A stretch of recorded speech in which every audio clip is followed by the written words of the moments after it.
어머니, 제발 그 이불 좀 버리세요.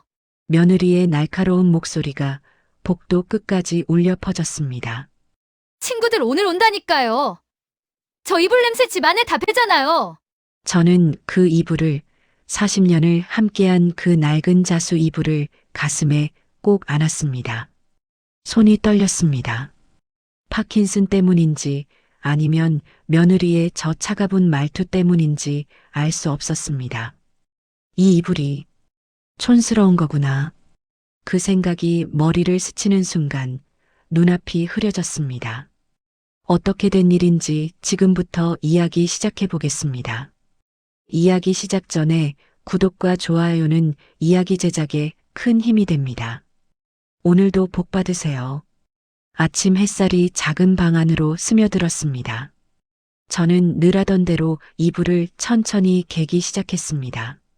무릎이 시큰거렸고 허리를 숙일 때마다 등뼈가 삐걱거렸지만 이 이불만큼은 제가 직접 개야 했습니다. 아무도 이 이불을 만지게 할 수 없었습니다. 색이 바랜 자주색 자수가 손끝에 느껴졌습니다. 모란 꽃과 항문양. 40년 전 그이가 결혼 첫날 밤에 덮어주던 그 이불입니다. 여보, 이거 우리 평생 쓰자. 평생 행복하게. 그이의 목소리가 아직도 귓가에 맴돕니다. 그때 그이는 26이었고 저는 23이었습니다. 가진 거라곤 시장 좌판 하나뿐이었지만 그이는 이 이불을 사려고 한 달을 굶다시피 했습니다. 여보, 보고 싶어. 이불을 코에 가져다 댔습니다. 세제 냄새, 오래된 천 냄새, 그리고 제 노인 냄새가 섞여 있었습니다.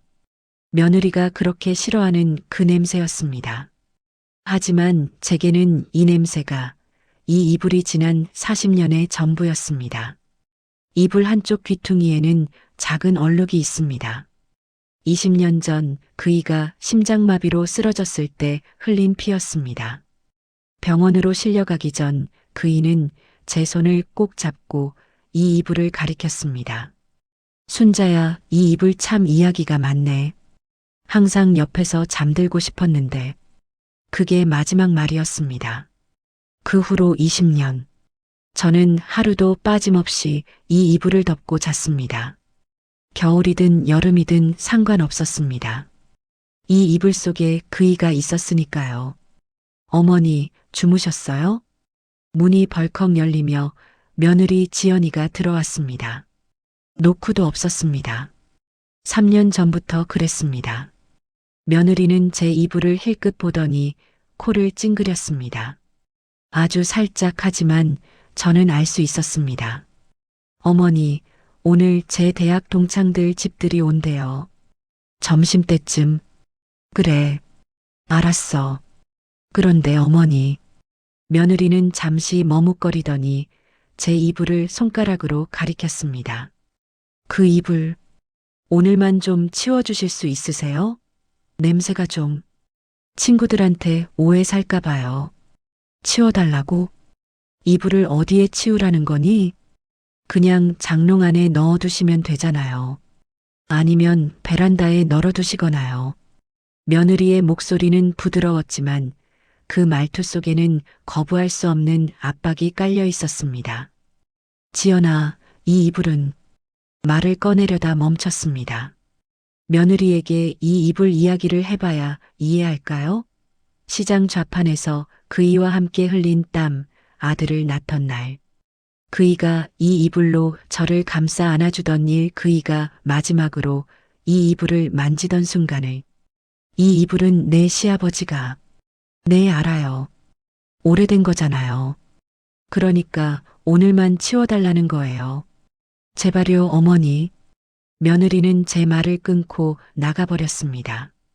저는 이불을 다시 꼭 안았습니다. 가슴이 답답했습니다.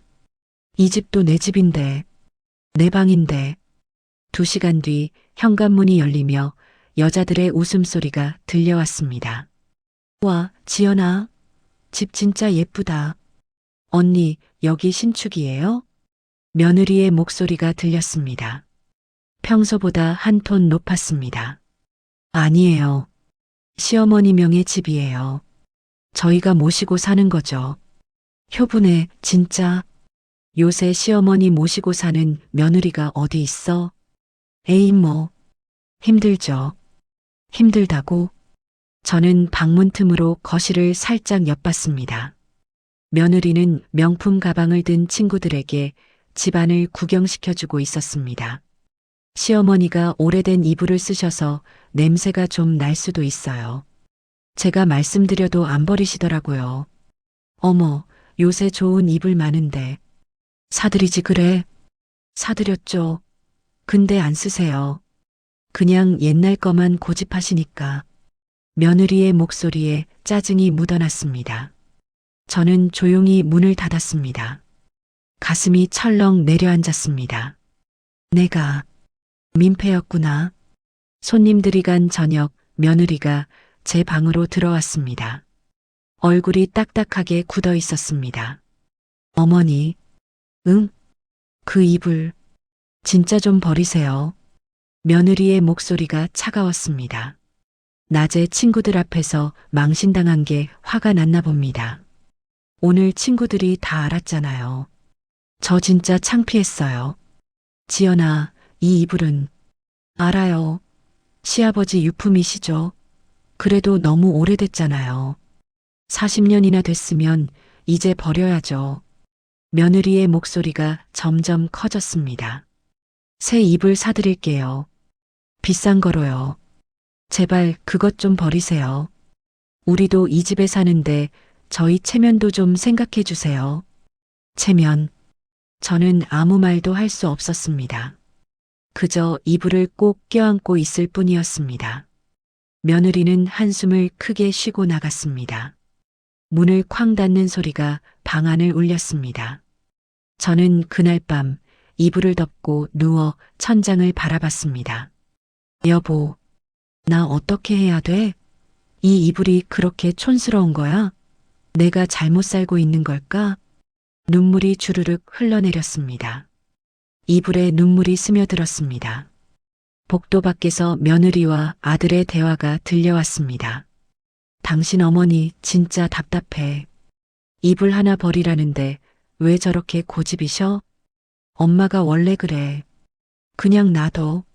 안 돼. 다음 주에 또 친구들 올 건데 저 이불 때문에 또 망신당할 순 없어. 망신이라니. 저는 이불을 더욱 꼭 안았습니다. 그리고 그때는 몰랐습니다. 일주일 뒤 이 이불이 사라질 거라는 것을, 그리고 그 일이 저를 완전히 바꿔놓을 거라는 것을 말입니다. 며느리의 압박은 날이 갈수록 심해졌습니다. 어머니, 그 이불 냄새 때문에 제가 두통약 먹고 있어요. 시어머니, 요새 누가 저런 이불 써요? 진짜 이해가 안 돼. 새 이불로 바꾸시면 안 되세요? 제발이요. 하루에도 몇 번씩 며느리는 제 방 앞을 지나가며 혀를 찼습니다. 일부러 크게 기침을 하기도 했습니다. 내가 짐이 됐구나. 그 생각이 들 때마다 가슴이 무너졌습니다. 그날 아침 요양보호사 영숙 씨가 왔습니다. 할머니, 오늘 정형외과 진료일이에요. 가실 준비하세요. 무릎 주사를 맞으러 가는 날이었습니다. 한 달에 한 번 꼬박꼬박 맞아야 거들 수 있었습니다. 저는 방을 나서며 이불을 한 번 더 쓰다듬었습니다. 이상하게 불안한 느낌이 들었습니다.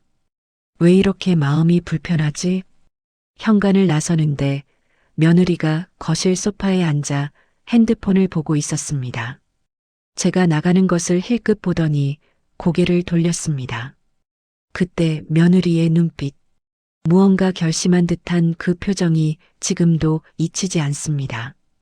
병원에서 돌아오는 길, 제 가슴은 계속 두근거렸습니다. 영숙 씨, 우리 좀 빨리 갈 수 있을까요? 할머니, 왜요? 어디 불편하세요? 아니, 그냥 갑자기 불안해서. 택시에서 내려 현관문을 열었습니다. 집안이 너무 조용했습니다. 며느리는 거실에서 태연하게 TV를 보고 있었습니다. 저는 급히 제 방으로 갔습니다. 그리고 그 순간 이불이 없었습니다. 침대 위에 늘 있던 그 자리에 이불이 없었습니다. 네, 내 이불, 내 이불이 어디 갔어? 심장이 미친 듯이 뛰었습니다. 손이 떨려서 문고리를 잡을 수가 없었습니다. 저는 비틀거리며 거실로 나갔습니다. 지연아, 내 이불, 내 이불이 어디 갔니? 며느리는 태연하게 TV를 보다가 고개를 돌렸습니다. 아, 그거요? 제가 빨래 맡겼어요. 세탁소에. 세탁소? 네. 냄새가 너무 심해서요. 이번 기회에 깨끗하게 빨아야죠. 빨래를 맡겼다고? 저는 그 말을 믿고 싶었습니다. 그래서 고개를 끄덕였습니다. 그래. 언제 와? 모레쯤 온대요. 걱정 마세요. 며느리는 다시 TV를 봤습니다. 하지만 뭔가 이상했습니다. 며느리의 목소리가 너무 침착했습니다. 눈을 마주치지 않았습니다. 다음 날 아침 영숙 씨가 심각한 얼굴로 제 방에 들어왔습니다. 할머니, 이거. 영숙 씨는 핸드폰을 제게 보여줬습니다. 아파트 단지 카톡방 캡처 화면이었습니다. 505동 쓰레기 집화장 관리. 어제 누가 이불을 버리셨는데 분리수거가 안 되어 있네요. 다음부터는 큰 이불은 종량제 봉투에 넣어서 버려주세요. 그 밑에는 사진이 있었습니다. 제 이불이었습니다. 자주색 자수가 보이는 모란꽃 문양이 있는 40년 된 제 이불이 쓰레기 집화장 바닥에 구겨져 있었습니다. 할머니, 이게 할머니 이불 아니에요? 영숙 씨의 목소리가 떨렸습니다. 저는 핸드폰을 떨어뜨렸습니다. 세탁소가 아니라 쓰레기장에 버렸구나. 저는 비틀거리며 거실로 나갔습니다. 며느리는 식탁에서 커피를 마시고 있었습니다. 지연아, 제 목소리가 떨렸습니다. 내 이불 세탁소 아니었지? 며느리는 잠시 멈칫하더니 컵을 내려놓았습니다. 어머, 어떻게 하셨어요? 너 어떻게 그럴 수가 있니? 제 목소리가 커졌습니다. 평생 큰 소리 한 번 안 내고 살았는데 그날은 참을 수가 없었습니다. 며느리는 한숨을 쉬었습니다. 어머니, 솔직히 말할게요. 저 이불 때문에 진짜 못 살겠었어요. 뭐? 냄새나고 낡고 촌스럽고 손님 올 때마다 창피하고 그래서 버렸어요. 며느리의 목소리는 차갑고 단호했습니다. 새 이불 사드릴게요. 비싼 거로. 그러니까 이제 그만하세요. 새 이불. 저는 며느리를 똑바로 쳐다봤습니다. 지연아, 그 이불은. 알아요. 시아버지 유품이잖아요. 근데 어머니, 언제까지 과거에 살 거예요? 시아버지 돌아가신 지 20년 됐어요. 며느리가 짜증을 냈습니다. 그리고 솔직히 이 집 우리도 사는 집이잖아요. 어머니만의 집이 아니라고요. 저는 말문이 막혔습니다. 아들이 방에서 나왔습니다. 엄마, 뭐야? 왜 이렇게 시끄러워? 민수야, 내 아버지 이불을 지연이가. 아, 그거요? 아들이 며느리를 쳐다보더니 한숨을 쉬었습니다. 지연아, 그래도 그렇지. 그냥 버리면 어떡해. 당신도 알잖아요. 저 이불 때문에 내가 얼마나 스트레스 받았는지. 알아. 근데 아들은 저를 보더니 말을 흐렸습니다. 엄마, 지연이 말도 일리 있어요. 너무 오래됐잖아요. 새 거 사드릴게요. 일리가 있다고? 제 아들이, 제가 낳아서 키운 제 아들이 며느리 편을 들었습니다. 저는 아무 말도 하지 못하고 방으로 돌아왔습니다. 밤이 되자 저는 몰래 집을 나섰습니다. 쓰레기 집화장으로 내려갔습니다. 차가운 바람이 얼굴을 스쳤습니다. 캄캄한 집화장에서 저는 쓰레기 봉투를 하나하나 뒤졌습니다. 제발 있어줘. 하지만 이불은 없었습니다. 할머니, 영숙 씨가 달려왔습니다. 할머니, 여기서 뭐 하세요? 위험해요. 영숙 씨, 내 이불을 찾아야 해. 저는 쓰레기 봉투를 계속 뒤졌습니다. 손에 상처가 났지만 아프지 않았습니다. 할머니 이미 수거차가 가져갔어요. 어제 사진 찍힌 거니까. 영숙 씨의 말에 저는 그 자리에 주저앉았습니다. 새벽 5시, 차가운 시멘트 바닥에 앉아서 저는 울었습니다. 여보 미안해. 내가 이불을 지키지 못했어. 40년 만에 처음으로 그이와의 마지막 연결고리가 끊어졌습니다. 쓰레기장 바닥에 앉아 저는 그날을 떠올렸습니다. 결혼 첫날 밤 그이가 이 이불을 펼치며 웃었습니다. 순자야, 이거 비싸서 한 달 굶었어. 근데 예쁘지? 여보, 왜 이런 것까지?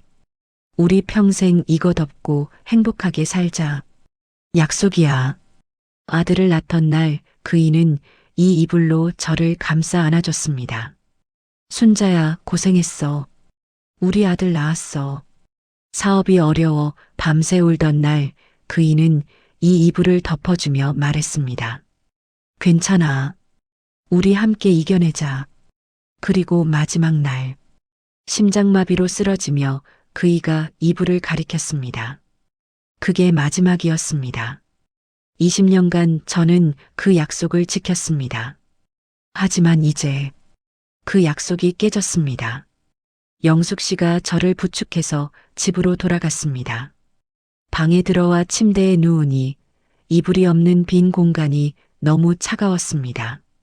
며느리가 사다 놓은 새 이불이 구석에 놓여 있었습니다. 하얀색의 깔끔한 이불이었습니다. 하지만 저는 그 이불을 만질 수가 없었습니다. 저는 밤새 천장을 바라봤습니다. 여보, 나 어떻게 해야 돼? 그리고 해가 뜨자 저는 결심했습니다. 이제 끝이야. 영숙 씨를 불렀습니다. 영숙 씨, 부동산 전화번호 좀 알려줄래요? 할머니 설마. 내 집이야. 내가 결정할 권리가 있어. 제 목소리는 떨리지 않았습니다. 처음으로, 제 인생에서 처음으로 저는 제 목소리를 냈습니다. 아침 일찍 저는 영숙 씨와 함께 집을 나섰습니다. 며느리는 거실에서 핸드폰을 보고 있었습니다. 제가 나가는 것을 힐끗 보더니 다시 화면에 시선을 고정했습니다. 어디 가세요? 라는 인사조차 없었습니다. 이제 상관없어. 부동산 중개업소는 아파트 단지 입구에 있었습니다. 유리문을 밀고 들어가니 젊은 남자가 일어나 인사했습니다. 어서 오세요. 무엇을 도와드릴까요? 저기 집을 처분하고 싶은데요. 아, 매매 상담이시군요. 앉으세요. 책상 앞에 앉으니 다리가 후들거렸습니다. 평생 한 번도 해본 적 없는 일이었습니다. 주소가 어떻게 되세요? 505동 1503호예요. 중개사가 컴퓨터를 두드렸습니다. 아, 여기 30평형이시네요. 등기부등본 확인해 보니 소유주가 박순자님으로 되어 있는데 할머니께서 소유주시죠? 네, 제 명의예요. 같이 사시는 분들은 아들하고 며느리하고. 중개사가 고개를 끄덕였습니다. 가족분들도 이사 동의하시는 거죠? 저는 잠시 말을 멈췄습니다. 동의 안 할 거야. 하지만 제 집이니까 제가 결정할 수 있는 거 아닌가요? 아, 물론이죠. 할머니 명의시니까 당연히 할머니 결정입니다. 다만 같이 사시는 가족분들께 미리 말씀하시는 게 말 안 할 겁니다. 제 목소리가 생각보다 단호하게 나왔습니다. 중개사는 잠시 저를 쳐다보다가 말을 이었습니다. 알겠습니다. 그럼 시세 먼저 확인해 드릴게요. 이 동네 시세가 요즘 부동산에서 나오는 길, 제 머리는 복잡했습니다. 8억. 내가 모르는 사이에 집값이 이렇게 올랐구나. 결혼하고 나서 40년. 그이와 함께 시장에서 좌판 장사하며 모은 돈으로 이 집을 샀습니다. 그때는 3천만 원이었습니다. 그이가 죽으림을 다해 번 돈이었습니다. 할머니, 괜찮으세요? 영숙 씨가 제 팔을 붙잡아 줬습니다. 영숙 씨, 내가 제대로 하는 걸까? 할머니, 이 집이 우리 부부가 평생 모은 전부야. 그걸 아들한테 물려주고 싶었는데 영숙 씨가 제 손을 꼭 잡았습니다. 할머니, 며느리분이 할머니한테 어떻게 했는지 기억하세요. 이불을 버렸어요. 할머니 마음을 버린 거예요. 그래, 맞아. 부동산 중개사가 소개해준 법무사 사무실을 찾아갔습니다. 나이 지긋한 법무사가 차분하게 설명해줬습니다. 할머니, 집이 할머니 단독 명의시면 언제든 처분하실 수 있습니다. 다만, 같이 사시는 가족분들이 세입자도 아니고 가족이시니까 법적으로는 통보 후 명도 절차를 밟으셔야 합니다. 명도요? 쉽게 말하면 나가시라고 공식적으로 통보하시는 겁니다. 보통 한 달 정도 여유를 드리죠. 한 달. 그럼 제가 나가라고 하면 나가야 하는 거예요? 네. 집주인의 권리니까요. 물론 가족 간의 일이라 감정적으로 어려우시겠지만 법적으로는 문제 없습니다. 법무사가 서류를 꺼냈습니다. 이렇게 내용 증명을 보내시면 됩니다. 본인 소유의 주택을 직접 사용하기 위해 퇴거를 요청한다고요. 저는 그 서류를 한참 바라봤습니다. 내가 정말 이럴 수 있을까? 며느리는 거실 소파에서 친구와 통화 중이었습니다. 응, 시어머니. 드디어 그 입을 치웠어. 내가 버렸거든. 며느리가 웃으며 말했습니다. 완전 속 시원해. 진짜 냄새 하나 없어지니까 집안이 얼마나 쾌적한지 몰라. 제 가슴이 철렁했습니다. 속 시원하다고. 시어머니가 뭐래? 아무 말도 안 해. 방에만 계셔. 아마 삐진 것 같은데 뭐 어쩔 수 없지. 나도 못 참겠더라고. 며느리는 저를 보고도 통화를 계속했습니다. 그래. 다음 주에 또 올래? 이제 집 냄새 안 나니까 부담 없이 와. 다음 주에 또. 저는 조용히 제 방으로 들어갔습니다. 저녁 식사 시간이었습니다. 며느리가 만든 찌개가 식탁에 놓여 있었습니다. 아들이 회사에서 돌아와 앉았습니다. 엄마, 진지 드세요. 아들이 저를 불렀습니다. 저는 식탁에 앉았습니다. 며느리는 제 옆에 앉아 밥을 먹었습니다. 어머니, 새 이불 어때요? 좋죠? 제가 백화점에서 비싼 걸로 샀어요. 며느리가 마치 칭찬받고 싶은 듯이 말했습니다. 저는 숟가락을 들었다 놓았습니다. 지연아. 네. 그 이불이 나한테 얼마나 소중한 건지 알아? 며느리의 표정이 굳었습니다. 어머니, 그만하세요. 이미 지나간 일이잖아요. 지나간 일? 제 목소리가 떨렸습니다. 40년을 함께한 이불을, 내 시아버지 마지막 유품을 그냥 지나간 일이라고? 아들이 중간에 끼어들었습니다. 엄마, 그만해요. 이미 없어진 거 어떡해요. 새 거 쓰시면 되잖아요. 새 거.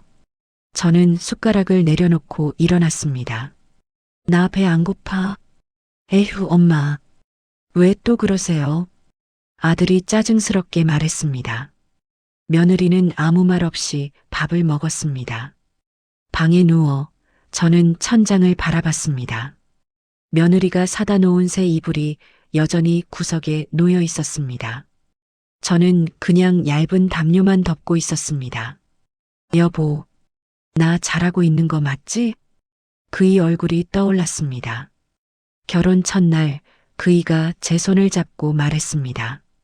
순자야, 나는 돈은 없지만 너를 평생 소중하게 대할게. 그 약속을 그이는 지켰습니다. 40년 동안 단 하루도 거르지 않고 그이는 저를 사랑했습니다. 새벽같이 일어나 좌판을 끌고 나가면서도 항상 제 손을 먼저 잡아줬습니다. 아들을 낳던 날 병원 복도에서 밤새 기다리다 제 손을 잡고 울었습니다. 사업이 망해서 빚쟁이들이 집에 올 때도 그이는 제 앞을 가로막고 섰습니다. 그리고 죽을 때도 제 손을 놓지 않았습니다. 순자야, 미안해. 너 혼자 두고 가서. 아니야, 여보. 미안한 건 나야. 저는 이불도 지키지 못했습니다. 그이와의 마지막 약속도 지키지 못했습니다. 이제라도 내 존엄은 지켜야 해. 아침 일찍 저는 법무사 사무실에 전화했습니다. 저 어제 상담받았던 박순자입니다. 아, 네. 할머니, 결정하셨어요? 네. 진행하겠습니다. 알겠습니다. 그럼 내용 증명 보내드릴게요. 한 달 후 퇴거 요청으로 하시는 거죠? 네. 전화를 끊고 나니 온몸에 힘이 빠졌습니다. 나 정말 이러는 거구나. 영숙 씨가 제 방에 들어왔습니다. 할머니, 아침 드셔야죠. 영숙 씨, 나 제대로 하고 있는 거 맞지? 영숙 씨는 제 손을 꼭 잡았습니다. 할머니는 평생 참고 사셨잖아요. 이제는 할머니가 행복할 차례예요. 행복이 뭔지 잊어버린 지 오래였습니다. 며칠 뒤 며느리의 친구들이 또 집에 왔습니다. 이번에는 제 방문을 닫지도 않았습니다. 거실에서 며느리의 목소리가 크게 들렸습니다. 언니들, 요즘 우리 집 진짜 쾌적해졌지? 냄새 하나도 안 나지? 응, 지난번이랑 완전 다르네. 뭐 했어? 시어머니 이불 치웠거든. 완전 낡은 거였는데 제가 버렸어요. 와, 대단하다. 나는 그런 용기가 없던데. 처음엔 좀 그랬는데 지금은 잘한 것 같아. 시어머니도 새 이불 쓰시니까 더 좋으시대. 내가 좋다고? 저는 절대 그런 말 한 적 없었습니다. 며느리는 제 앞에서는 한마디도 안 하면서 친구들 앞에서는 제가 마치 동의한 것처럼 말하고 있었습니다. 거짓말. 그리고 며칠 뒤 등기 우편이 왔습니다. 법무사 사무실에서 보낸 내용 증명이었습니다. 며느리가 우편물을 받았습니다. 뭐야, 이거? 어머니 앞으로 온 건데. 며느리가 봉투를 뜯으려다가 멈칫했습니다. 발신인이 법무사 사무실이었기 때문입니다. 어머니, 이거 뭐예요? 며느리가 제 방문을 벌컥 열었습니다. 저는 침대에 앉아 며느리를 바라봤습니다. 읽어봐. 예, 읽어보라고. 너한테 보내는 거야. 며느리는 어리둥절한 표정으로 봉투를 뜯었습니다. 그리고 서류를 읽는 며느리의 얼굴이 점점 하얗게 변했습니다. 이게 무슨... 며느리의 손이 떨렸습니다. 저는 조용히 말했습니다. 한 달 안에 나가거라. 이 집은 내 집이야. 며느리는 서류를 든 채 그 자리에 얼어붙었습니다. 그리고 저는 처음으로 제 목소리에서 힘을 느꼈습니다. 어머니, 이게 대체 무슨 짓이세요? 며느리의 비명 같은 소리가 집안을 울렸습니다. 아들이 회사에서 퇴근하자마자 며느리는 울먹이며 서류를 내밀었습니다. 당신 어머니가 우리 쫓아내래. 한 달 안에 나가래. 뭐? 무슨 소리야? 아들이 서류를 받아 읽었습니다. 얼굴이 점점 굳어졌습니다. 엄마. 아들이 제 방문을 벌컥 열었습니다.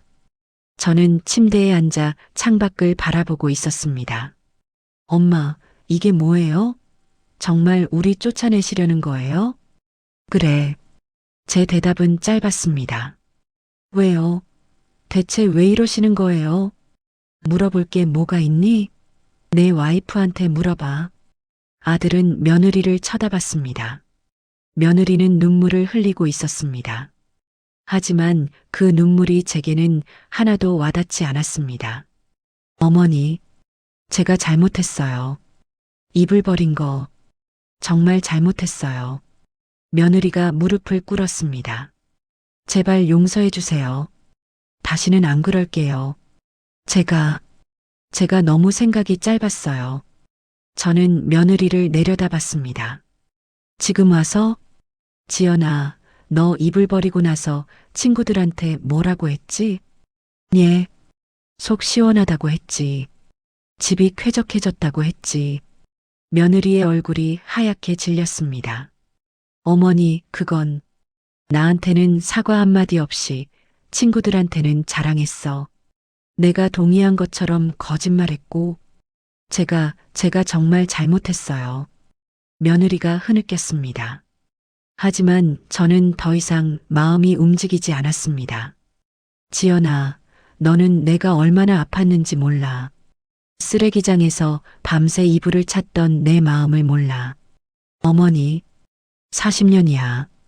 40년을 함께한 이불이었어. 그게 너한테는 그냥 촌스러운 쓰레기였겠지. 며느리는 대답하지 못했습니다. 엄마, 그래도 이렇게까지 하실 거 없잖아요. 아들이 소리쳤습니다. 이불 하나 때문에 우리를 쫓아내시게요? 그게 말이 돼요? 이불 하나? 저는 아들을 똑바로 쳐다봤습니다. 민수야, 너한테도 이불 하나였니? 내 아버지가 죽으면서 마지막으로 당부한 게 그 이불이었어. 버리지 말라고. 그런데 너는 내 와이프가 그걸 버렸는데도 일리 있다고 했지. 아들은 입을 다물었습니다. 너희 둘 다 나를 무시했어. 내 마음을 쓰레기처럼 버렸어. 엄마, 제가 잘못했어요. 미안해요. 아들도 무릎을 꿇었습니다. 다시는 안 그럴게요. 제발 한 번만 용서해 주세요. 저는 고개를 저었습니다. 늦었어. 어머니, 저희가 어디 가서 살아요? 며느리가 울먹였습니다. 전세금도 없는데. 제발이요. 저는 창밖을 바라보며 말했습니다. 지연아, 너 이 집이 얼마짜리인 줄 알아? 예, 8억이야. 며느리와 아들의 눈이 커졌습니다. 나하고 내 시아버지가 40년 동안 좌판 끌고 밤낮으로 일해서 마련한 집이야. 저는 두 사람을 돌아봤습니다. 너희는 이 집에 얹혀 살면서 월세 한 푼 안 냈어. 공과금도 내가 다 냈지. 그러면서 나를 무시했어. 어머니, 저희가 이불이 촌스럽다고? 내가 촌스럽다는 거였지. 냄새 난다고? 내가 더럽다는 거였지. 며느리는 고개를 들지 못했습니다. 너희가 나를 무시할 때 나는 참았어. 그래도 가족이니까. 그런데 이불까지 버리더라. 내 인생 전부를 버렸어. 정말 죄송해요. 이제 와서 미안하다고 소용없어. 나가거라. 다음 날 아파트 단지에 소문이 퍼졌습니다. 엘리베이터에서 이웃 아줌마가 저를 붙잡았습니다. 할머니, 며느리분이랑 아들분 내보내신다며요? 네. 잘하셨어요. 저도 봤어요. 며느리분이 할머니 뒤에서 험담하는 거. 동네 아줌마들 모아놓고 시어머니가 꼰대라고. 그것까지 저도 똑같이 당했거든요. 우리 며느리도 그랬어요. 근데 전 참았는데 할머니는 용기 있으시네요. 아줌마는 제 손을 꼭 잡았습니다. 당당하게 사세요. 할머니 집인데 뭐. 사흘째 되는 날 며느리가 제 방에 들어왔습니다. 이번에는 울지 않았습니다. 차갑게 굳은 얼굴이었습니다. 어머니, 진짜 이러실 거예요? 그래. 그럼 저희 정말 친정 가야 해요. 친정도 좁은데. 그건 내가 알 바 아니야. 며느리가 비웃듯 웃었습니다. 어머니, 나중에 후회하실 거예요. 저희 쫓아내시면 누가 어머니 모셔요? 모신다고? 지연아, 너 나 모신 적 있니? 밥은 내가 먹고 싶을 때 해놓고 청소는 내 방만 하고 나한테 인사 한 번 제대로 한 적 있어? 며느리는 대답하지 못했습니다. 그러면서 모신다고? 웃기지 마. 그래도 아들은 어머니 친자식이잖아요. 며느리가 소리쳤습니다. 친자식을 이렇게 버리실 거예요? 저는 며느리를 똑바로 쳐다봤습니다. 버린 건 너희야. 너희가 먼저 나를 버렸어. 밤늦게 아들이 혼자 제 방에 들어왔습니다. 엄마, 정말 안 되는 거예요? 아들의 목소리가 떨렸습니다. 민수야. 네, 엄마. 너 기억나니? 내가 중학교 때 왕따 당했을 때 나하고 내 아버지가 학교 찾아가서 무릎 꿇고 빌었어. 우리 아들 좀 괴롭히지 말아달라고. 아들의 눈시울이 붉어졌습니다. 그때 너한테 약속했지. 엄마 아빠는 절대 널 버리지 않는다고. 평생 지켜준다고. 엄마, 근데 너는 어땠니? 내 와이프가 나를 무시할 때 나를 지켜줬니? 아들은 고개를 숙였습니다. 내 이불을 버렸을 때 너는 일리 있다고 했어. 그게 엄마한테 얼마나 큰 배신인지 알아? 죄송해요, 엄마. 미안하다고 다 되는 게 아니야. 너는 내 아들이기 전에 내 아버지를 배신했어. 엄마, 제발. 나가거라, 한 달 안에. 영숙과의 대화. 아들이 나가고 영숙 씨가 들어왔습니다. 할머니, 괜찮으세요? 영숙 씨. 네, 할머니. 나 너무 매정한 거 아닐까? 영숙 씨는 제 옆에 앉았습니다. 할머니, 매정한 건 며느리예요. 아들분도 그렇고요. 그래도 내 아들인데. 할머니는 평생 참으셨잖아요. 이제는 할머니 인생 사세요. 저는 창밖을 바라봤습니다. 여보, 내가 잘하고 있는 거 맞지? 한 달이 가까워졌습니다.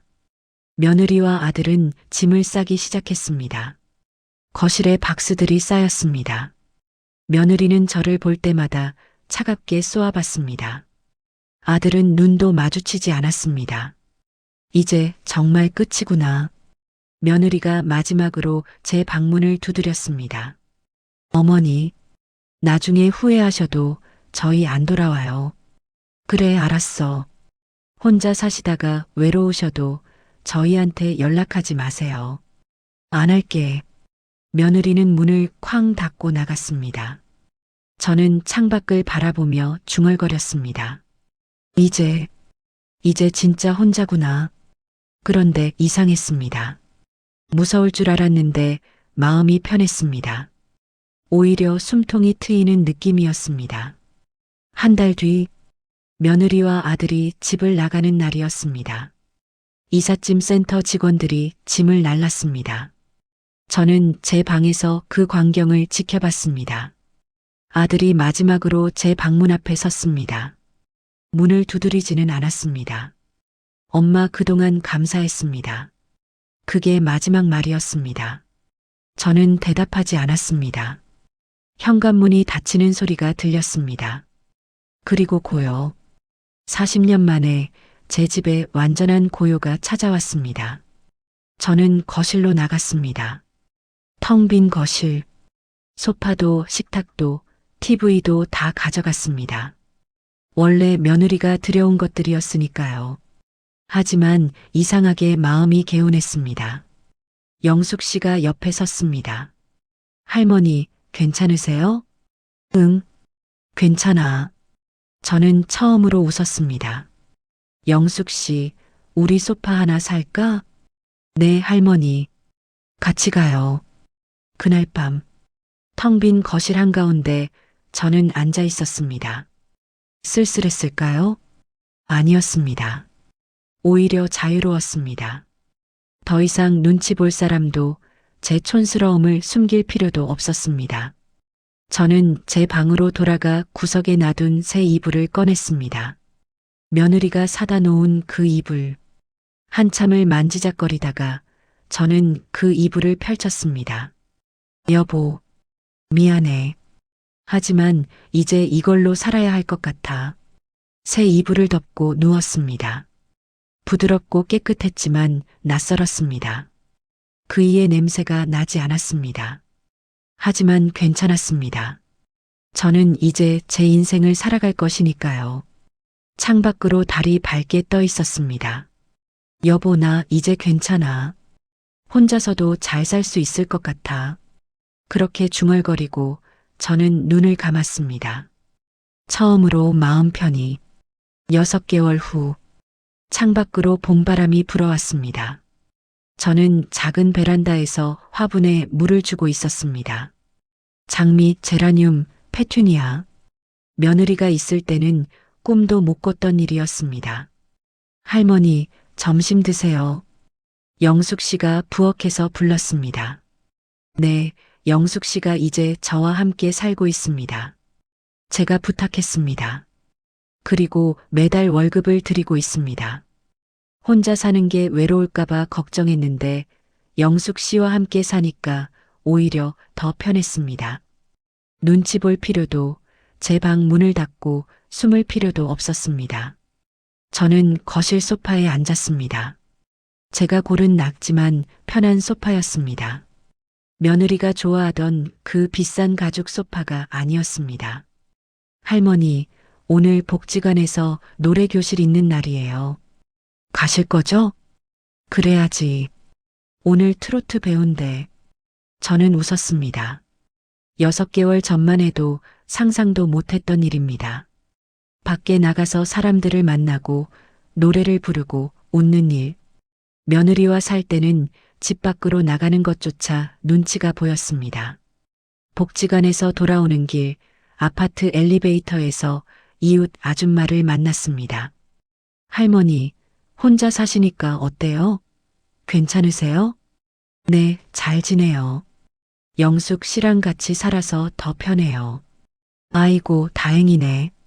근데 할머니, 아줌마가 목소리를 낮췄습니다. 할머니, 아드님 본 것 같아요. 며칠 전에. 어디서요? 여기 근처 편의점에서요. 아르바이트 하시던데. 아르바이트? 며느리분은 안 보이고 아드님만 계시더라고요. 얼굴이 많이 상하셨던데. 아줌마는 한숨을 쉬었습니다. 원래 대기업 다니시던 분이잖아요.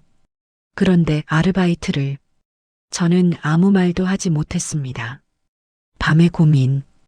그날 밤 저는 잠을 이룰 수 없었습니다. 민수가 아르바이트를.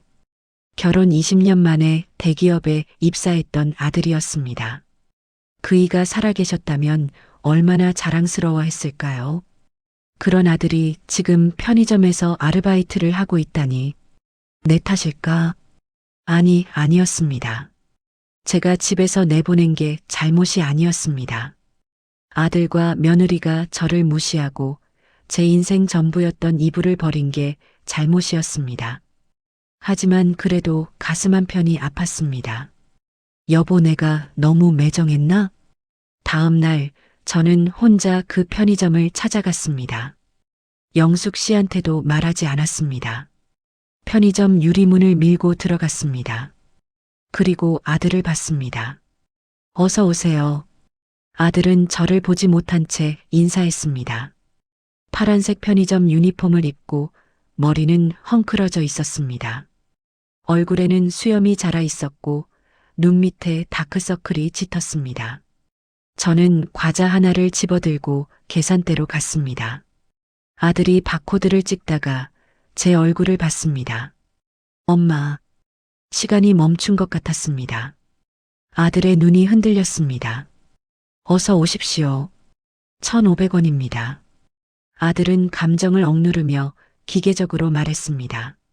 저는 돈을 내고 과자를 받았습니다. 민수야. 손님, 뒤에 분들 기다리십니다. 아들은 저를 쳐다보지 않았습니다. 저는 뒤를 돌아 나왔습니다. 편의점 밖에서 저는 한참을 서 있었습니다. 유리창 너머로 아들이 보였습니다. 손님들을 응대하고 물건을 정리하고 바닥을 닦았습니다. 제 아들이, 제가 배 아파 낳은 제 아들이 편의점을 나서는데 누군가 제 어깨를 스쳤습니다. 며느리였습니다. 며느리도 저를 알아봤습니다. 어머니, 6개월 만에 보는 며느리는 완전히 달라져 있었습니다. 명품 가방은 없었고 머리는 대충 묶여 있었습니다. 얼굴에는 화장기가 없었고 옷도 낡아 보였습니다. 어머니, 잘 지내세요? 며느리의 목소리가 떨렸습니다. 그래. 너는? 저는 그냥 살고 있어요. 며느리는 편의점을 쳐다봤습니다.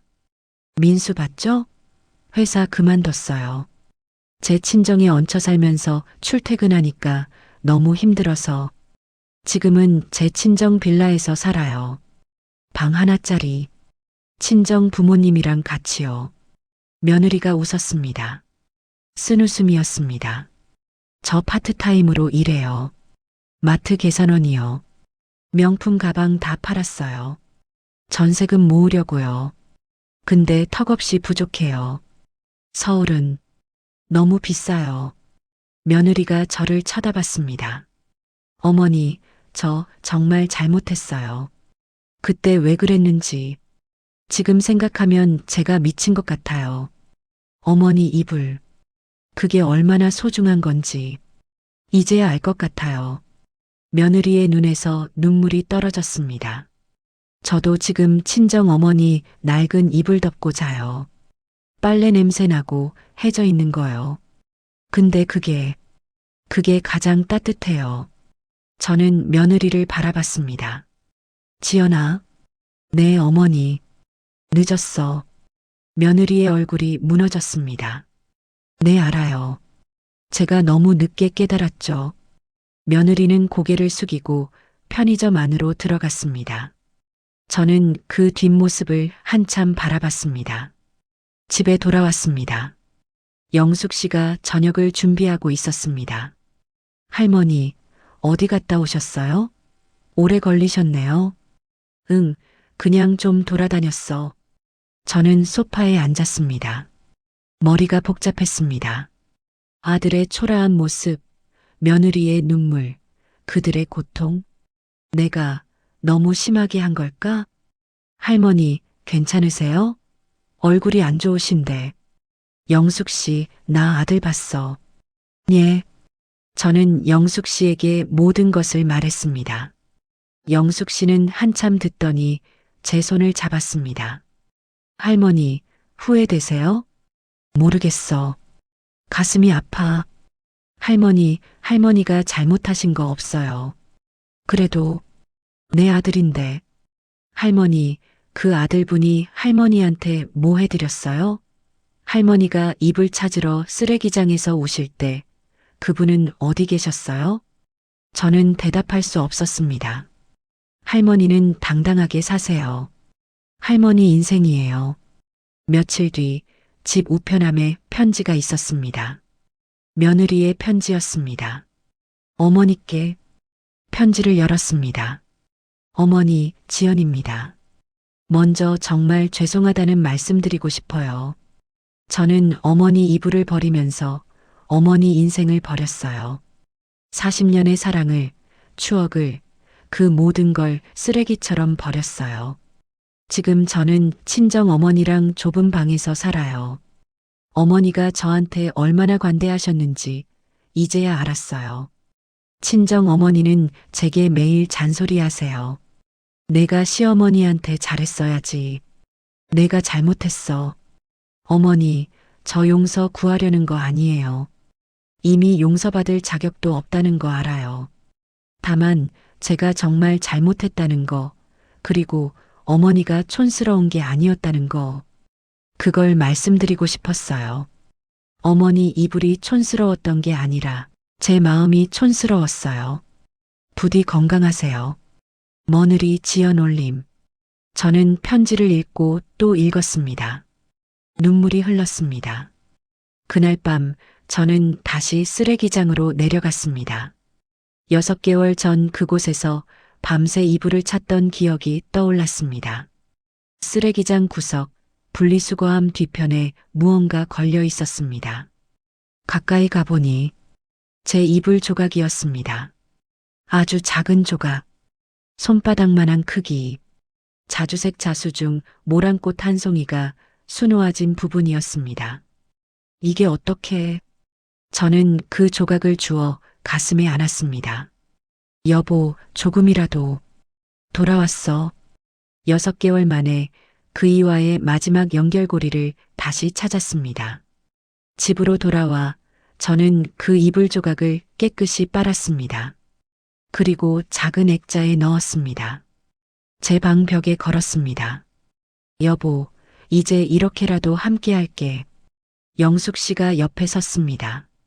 할머니, 아들분한테 연락하실 거예요? 저는 고개를 저었습니다. 아니, 하지 않을 거야. 왜요? 내가 먼저 연락하면 그건 내가 졌다는 거야. 내가 잘못했다는 거야. 저는 액자 속 이불 조각을 쓰다듬었습니다. 나는 잘못한 게 없어. 내 존엄을 지킨 거야. 그렇죠, 할머니. 민수가 정말 깨달았다면 언젠가 먼저 찾아올 거야. 그때 생각할게. 1년이 흘렀습니다. 저는 여전히 영숙 씨와 함께 살고 있습니다. 복지관에서 친구들도 많이 사귀었습니다. 노래 교실도 다니고 요가도 배우고 가끔 여행도 갑니다. 며느리와 아들에게서는 아무 연락도 없었습니다. 처음에는 궁금했습니다. 잘 사는지, 밥은 먹는지. 하지만 이제는 괜찮았습니다. 어느 날 집 문 앞에 작은 상자가 놓여 있었습니다. 열어보니 꽃다발과 편지였습니다. 엄마, 아들 민수입니다. 엄마, 제가 정말 잘못했습니다. 1년 동안 매일매일 후회했습니다. 지연이랑 이혼했습니다. 제가 원한 게 아니라 지연이가 원했습니다. 나 때문에 시어머니 잃었으니까 나도 책임져야 한다면서요. 엄마, 저는 지금 작은 고시원에서 살고 있습니다. 편의점 일 그만두고 다시 취업 준비 중입니다. 엄마한테 용서 구하려는 거 아닙니다. 다만 엄마가 옳았다는 거, 제가 잘못했다는 거 말씀드리고 싶었습니다. 아버지 이불. 제가 그걸 왜 몰랐을까요? 이제야 알았습니다. 그게 얼마나 소중한 건지. 엄마 건강하세요. 저는 이제 혼자 힘으로 살아보려 합니다. 아들 민수 올림. 저는 편지를 읽고 창밖을 바라봤습니다.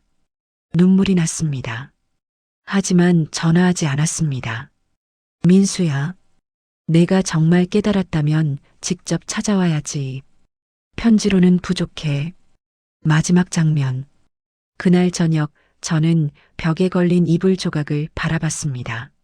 손바닥만한 자주색 천, 모란 꽃 한 송이, 40년의 사랑이 담긴 조각. 여보, 나 잘했지? 바람이 창문을 스치고 지나갔습니다. 그이의 대답처럼 느껴졌습니다. 그래, 순자야. 잘했어. 이제 너 행복해. 저는 미소 지었습니다. 영숙 씨가 부엌에서 불렀습니다. 할머니, 저녁 드세요. 오늘 할머니 좋아하시는 된장찌개 끓였어요. 알았어. 지금 갈게. 저는 일어나 거실로 나갔습니다. 텅 비었던 거실은 이제 제 취향으로 가득했습니다. 낙지만 편한 소파, 작지만 따뜻한 식탁, 그리고 곳곳에 놓인 화분들. 촌스러울까요? 아니었습니다. 이게 바로 제 인생이었습니다. 창밖으로 석양이 지고 있었습니다. 아름다웠습니다. 저는 영숙 씨와 마주 앉아 저녁을 먹었습니다. 할머니, 내일 복지관에서 등산 간다며요? 가실 거예요? 그럼, 당연히 가야지. 할머니, 요즘 정말 행복해 보여요. 응, 행복해. 그리고 그것은 거짓말이 아니었습니다. 처음으로, 평생 처음으로 저는 제 인생을 살고 있었습니다. 눈치 보지 않고, 무시당하지 않고, 존중받으며. 여보, 고마워. 그 이불 덕분에 나는 내 존엄을 되찾았어. 밤하늘에 별이 떴습니다. 유난히 밝게 빛나는 별 하나. 그이 같았습니다. 저는 그 별을 보며 중얼거렸습니다. 여보, 나 혼자서도 잘 살고 있어. 걱정 마. 그리고 잠자리에 들었습니다. 새 이불을 덮고 벽에 걸린 이불 조각을 마지막으로 한번 쳐다보며 촌스러운 게 아니었어. 그건 사랑이었어. 그렇게 저는 눈을 감았습니다. 내일도 모레도 앞으로도 저는 당당하게 제 인생을 살아갈 것입니다.